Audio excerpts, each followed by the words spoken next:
Alors bonjour, dans cette capsule vidéo, nous verrons ce que sont les mesures de tendance centrale en troisième secondaire. Et en fait, on va faire quelques exemples qui vont nous permettre de calculer en fait ces mesures de tendance centrale-là. D'abord, comme son nom l'indique, une mesure de tendance centrale, c'est un nombre qui va vouloir en fait nous donner quelle est la tendance vers le centre. En fait, quel est le nombre qui pourrait représenter le centre d'une distribution de données. Évidemment, celle qu'on connaît le plus, cette mesure de tendance centrale-là, c'est la moyenne. La moyenne, c'est quoi? Ben, c'est la somme de toutes les données qu'on divise par notre nombre de données. Le symbole, c'est X bar. Donc, X avec un trait horizontal par-dessus. Donc, on va l'utiliser très bientôt, ce symbole-là.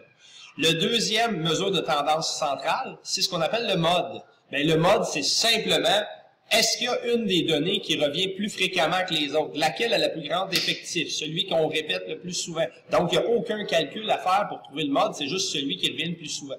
Alors que la médiane, bien, pour faire la médiane, c'est un petit peu plus compliqué. Il faut toutes les placer en ordre croissant. Et une fois que nos données sont toutes placées en ordre croissant, on va aller chercher celle qui est exactement au centre.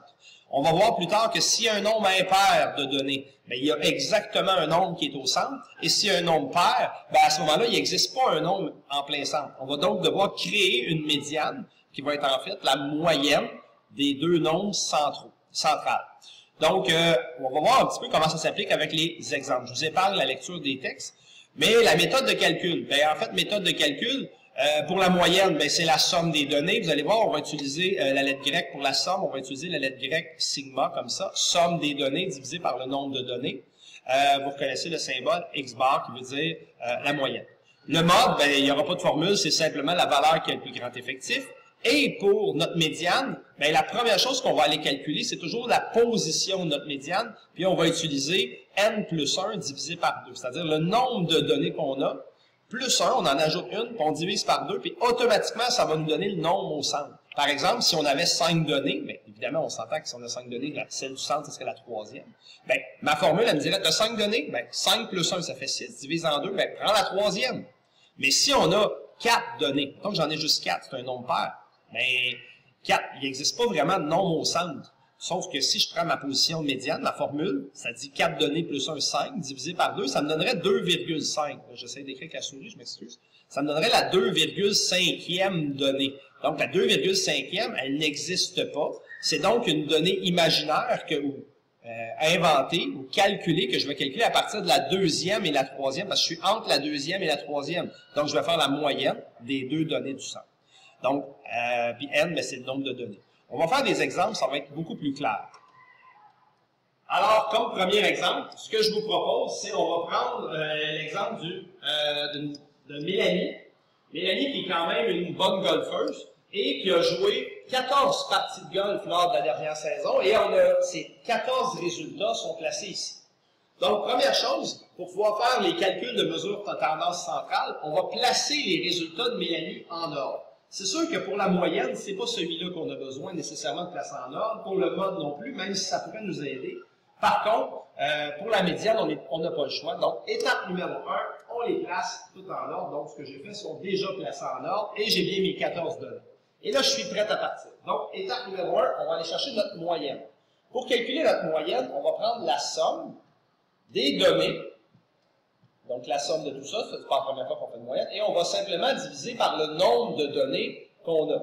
Bien, dans ce cas-ci, Mélanie a joué 14 parties, fait que dans le fond, le nombre de données, on sait déjà que c'est 14. La somme, bien, il va falloir aller additionner ça, donc je vous reviens dans une seconde. Et la somme de nos données ici, avec les 14 parties, ça nous donne 1286. Donc, dans le fond, ce que ça dit, c'est que Mélanie a joué 1286 coups en 14 parties, donc on va pouvoir aller faire sa moyenne.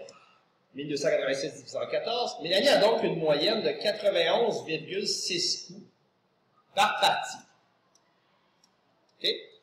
Bien, en fait, ce qu'on vient de trouver, la moyenne, c'est 91. On va juste garder le virgule 86. Vous allez me dire, oh, Carl, c'est impossible qu'elle puisse jouer 91,86 coups. Par contre, une moyenne, bien, c'est en supposant que toutes ces parties soient égales. Si elle avait joué le même nombre de coups, partout, tout le temps, bien à ce moment-là, ça serait 91,86. Même si ça n'existe pas, bien, une moyenne, on va quand même garder le nombre décimal. Même si, logiquement, on ne peut pas jouer ça. Donc, ici, ce qu'on va faire, par contre, on va quand même préciser 91,86 coups est le nombre qu'aurait joué Mélanie à toutes ces parties si elles étaient égales. À toutes ces parties si elles étaient égales. En fait, si on veut, la définition d'une moyenne, c'est si on avait toutes nos données égales, ben, elle serait égale à la moyenne. 91,86 coups est le nombre qu'aurait joué Mélanie à toutes ces parties si elles étaient égales. Donc, on va vous demander de préciser à chaque fois cette petite phrase-là, dans le contexte, évidemment, que vous êtes. Deuxième élément qu'on vous demande de trouver, l'étendue. Bien, l'étendue, c'est toutes les parties de Mélanie, du plus petit jusqu'au plus grand. Ils s'étendent sur combien? La formule de l'étendue, c'est qu'on prend le maximum moins le minimum. C'est simple comme ça. Bien, Mélanie, elle n'a pas un très grand étendu parce qu'elle est très, très régulière dans ses parties de golf. 96, c'est son pire résultat, moins 87, qui est son meilleur résultat. Elle a juste 9 coups d'écart entre son pire match et son meilleur match. Donc, elle a simplement 9 coups d'écart, puis l'explication, c'est juste de dire, ben, c'est 9 coups d'écart entre le pire et le meilleur. Le mode, ben, le mode, il n'y a pas beaucoup de calculs. On va aller voir quel est le score ou le résultat qu'elle obtient le plus souvent. Ben, ici, on voit que 91 se répète 2 fois, 94 se répète 3 fois, 96 2 fois. Donc, nous, on s'intéresse seulement à celui qui revient le plus souvent, donc le 94. Fait que dans notre cas ici, je vais juste effacer mes cercles, le 94 coups est le résultat qui revient le plus souvent. Donc, c'est juste ça l'explication qu'on a donnée pour expliquer le mode.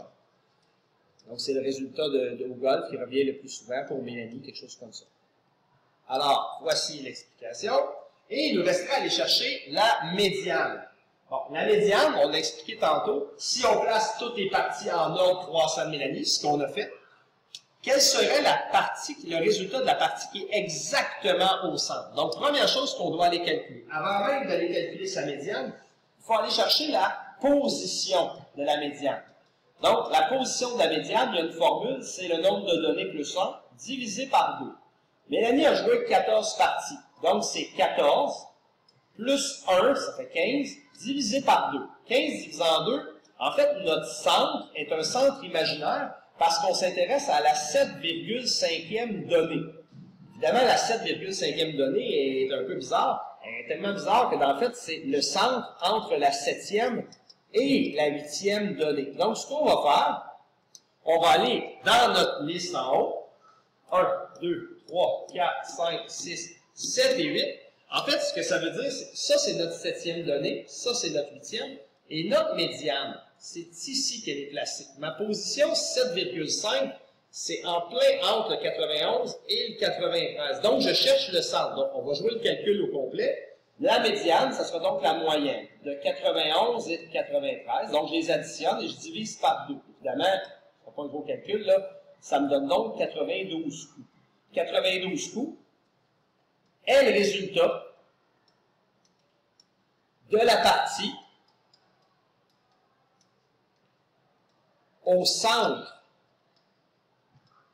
de toutes les parties en ordre croissant. De toutes les parties de Mélanie, les parties de golf de Mélanie en ordre croissant.